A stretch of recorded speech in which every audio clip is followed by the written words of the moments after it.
추석 연휴가 끝나기 무섭게 코로나19 확진자가 폭증하면서 오늘 0시 기준 환자는 무려 2,300명 안팎으로 예상됩니다. 자, 취재 기자를 연결하겠습니다. 이기주 기자, 오늘 역대 최다 신규 확진자가 예상이 된다고요? 네, 방역 당국과 각 지자체의 집계에 따르면 어젯밤 9시 기준 코로나19 신규 환자는 2,133명으로 집계됐습니다. 전날 같은 시각과 비교하면 530명 늘어난 수치입니다. 오후 9시 기준 확진자가 2,000명을 넘은 것은 지난달 10일 이후 44일 만으로 2,133명은 동시간대 최다 기록입니다. 자정까지 추가된 확진자를 감안하면 오늘 0시 기준 신규 환자는 2,300명 안팎을 기록할 것으로 보이는데요. 지난 8월 11일에 기록한 2,221명을 넘어서면 국내 코로나19 사태 이후 최다 기록이 됩니다. 지역별로는 서울이 893명, 경기 529명, 대구 125명 등으로 나타났고요. 전국 17개 시도에서 모두 확진자가 나왔습니다. 단계적 일상 회복 방안으로 정책이 바뀌면 이 신규 확진자 수를 매일 공개하진 않을 것이다. 이런 보도가 나왔습니다. 정부는 어떤 입장을 밝혔습니까? 네, 어제 일부 보도로 앞으로는 확진자 수를 주간 단위로 발표하거나 일정 수준을 넘을 때 한해서 공개할 수 있다는 내용이 전해졌는데요. 그러자 보건복지부와 질병관리청은 보도에 언급된 문건은 보건복지부 또 질병관리청의 공식적인 입장이 아니다 이렇게 밝혔습니다. 다만 방역당국은 단계적 일상회복 방안을 도입하는 경우 재택치료를 확대하는 방안을 검토하는 것으로 알려졌고요. 확진자의 자가격리 기간도 14일에서 단계적으로 단축하는 방안을 논의 중인 것으로 전해졌습니다. 복지부와 질병청은 단계적 일상회복 방안은 예방접종과 방역 상황을 종합적으로 평가해 검토하겠다 이렇게 밝혔습니다. 지금까지 통합 뉴스룸에서 전해드렸습니다. 다음 뉴스입니다. 장진호 전투 등 6.25 전쟁에서 숨진 국군 전사자의 유해가 어제 70여 년 만에 고국으로 돌아왔습니다. 문재인 대통령은 미국 순방 일정을 마무리했습니다. 배주환 기자입니다. 태극기로 감싸진 유해가 대통령 전용기에서 고국 땅으로 천천히 운구됩니다. 국방부 의장대도 양옆으로 도열해 이들을 예우합니다. 6.25 당시 숨졌던 국군 전사자들의 유해 68구가 미국 하와이에서 고국 땅으로 돌아오는 겁니다. 이들 전사자들은 당초 북한에서 발굴된 미군 유해와 함께 하와이로 옮겨졌다가 유전자 감식 결과 국군 전사자로 확인돼 70여 년 만에 고국에서 영면하게 됐습니다.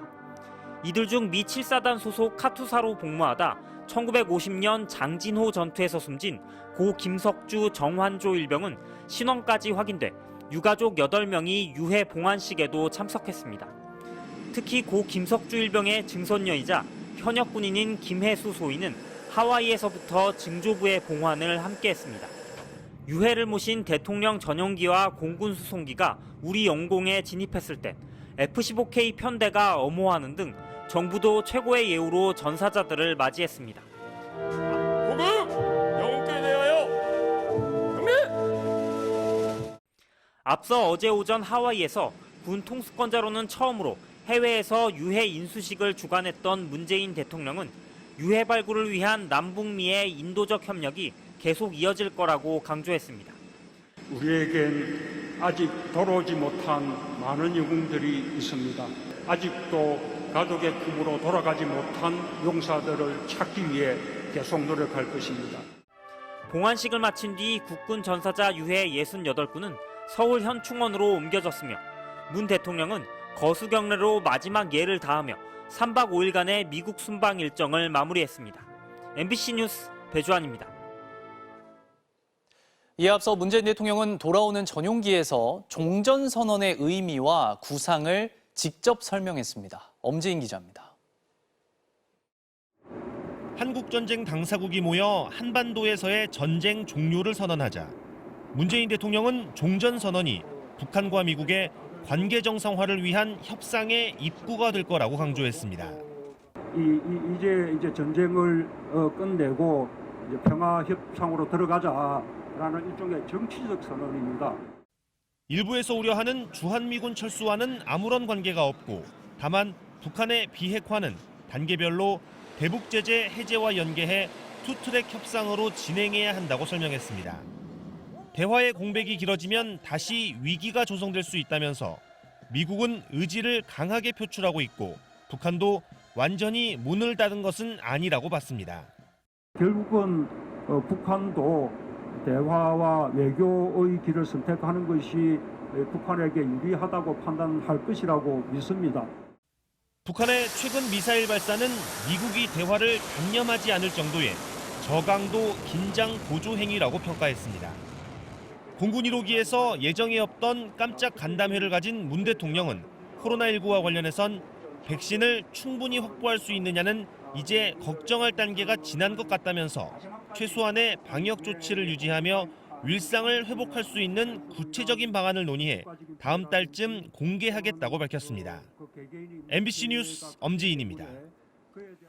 미국 상원 군사위원회가 내년도 국방수권법을 처리하면서 트럼프 대통령 시절 주한미군을 함부로 줄이지 못하도록 주한미군 숫자를 못 박았던 조항을 삭제했습니다. 외교당국은 그렇다고 주한미군 숫자가 줄어들 가능성이 열렸다기보단 더 이상 그런 제동장치가 필요 없어 빠진 것으로 파악하고 있습니다. 워싱턴 박성호 특파원입니다. 미국 상원 군사위가 공개한 내년도 국방 예산을 담은 국방수권법 법안입니다. 주한미군을 현재 28,500명 밑으로 줄이는 예산을 쓰지 못한다는 기존 조항이 빠졌습니다. 트럼프 대통령 시절 행정부가 멋대로 주한미군을 감축하는 걸 막기 위해 민주, 공화 양당이 초당적으로 합의한 제동장치였는데 올해는 하원에 이어 상원에서도 그 부분이 담기지 않았습니다.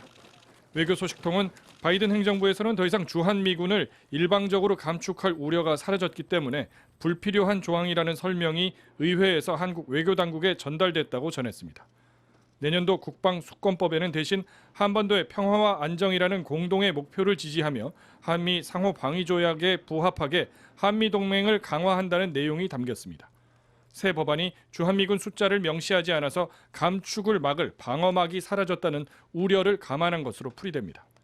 실제로 미국 국방부는 주한미군 숫자에 변함이 없다고 한국 군 당국에 설명한 것으로 전해졌습니다. 인도태평양 전략상 미군의 재배치를 염두에 둔 것 아니냐는 일각의 평가에 대해 군 관계자는 인도태평양에 병력이 필요하면 타 지역에서 증원을 하지 역내에서 병력을 빼 이동하진 않을 것이라고 설명했습니다. 하원은 오늘 내년도 국방수권법을 본회의에서 통과시키고 이후 상원에서도 통과되면 연말쯤 통합 법안을 만들어 확정하게 됩니다. 워싱턴에서 MBC 뉴스 박성호입니다.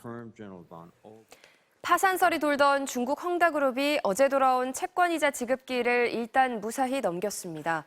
자력으로는 유동성 위기를 해결할 방법이 없다 보니 결국 파산을 피할 수는 없을 것으로 보이는데 2008년 금융위기와 같은 최악의 사태로 번지지는 않을 것이란 전망이 우세합니다. 베이징 이혜인 특파원입니다.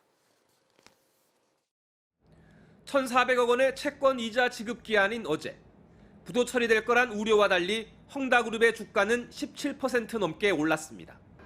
채권자와 협의해 문제를 해결했다고 밝힌 데 따른 것으로 보입니다.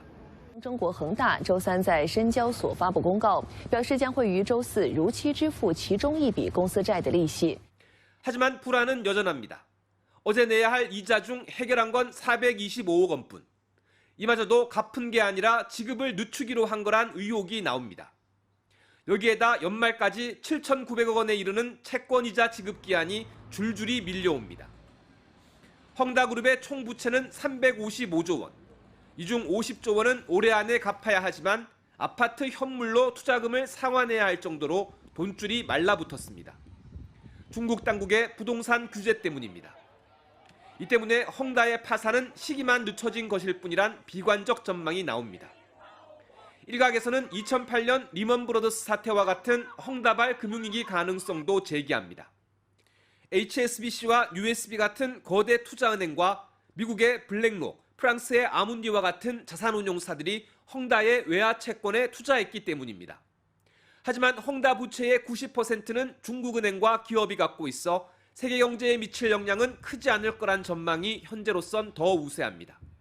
부동산 규제 정책의 기조를 유지하면서 국내에 미칠 파장을 최소화하기 위해 결국 국유화를 선택할 거란 전망도 나옵니다.